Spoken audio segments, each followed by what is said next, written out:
কাল রাত থেকে আজ সারাদিন একভাবে বৃষ্টি হচ্ছে। বৃষ্টি হলেই আমার ঘরবাড়ির অবস্থা খুব খারাপ হয়ে যায়। বৃষ্টিটা যখন জোর আসছে তখন ঘরে জল ঢুকে যাচ্ছে, আবার যখন একটু কমছে জলটা বেরিয়ে যাচ্ছে। ঘর থেকে জলটা বেরিয়ে গেলেও ঘরটা তো ভিজে স্যাঁতসেঁতে হয়ে থাকছে, ঘরে পা দেওয়া যাচ্ছে না।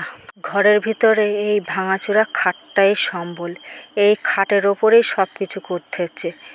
এই খাটেই শোয়া বসা খাওয়া সব কিছু করতে হচ্ছে।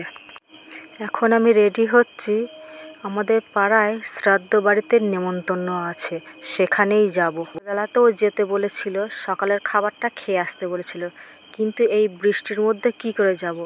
এই বৃষ্টির মধ্যে মানুষের বাড়ি যেতেও তো খারাপ লাগে। তাই এখন দুপুরবেলাতে যাচ্ছি। দুপুরবেলাতেও যদি না যাই ওরা রাগ করবে। আমাদের বাড়িতে সব অনুষ্ঠানে ওরা আসে, নিজে হাতে কাজকর্ম সব করে। আমার ঘরের সামনে পাশে 1 হাঁটু করে জল জমেছে। চটি দুটো হাতে নিয়েছি আর ছাতা দুটোও হাতে নিয়েছি, কেন কখন যে আবার বৃষ্টি শুরু হয়ে যায়, 10-15 মিনিট করে কমছে আবার শুরু হয়ে যাচ্ছে। জল তো জমেই, তাছাড়া এই জায়গাটা উঁচু নিচু, পিছল পড়ে যাওয়ার সম্ভাবনাটা বেশি, তাই অনেক সাবধানে চলাফেরা করতে হয় এই জায়গাটাতে। এটা পার হয়ে ডাঙায় গিয়ে চটি দুটো পরে নেব।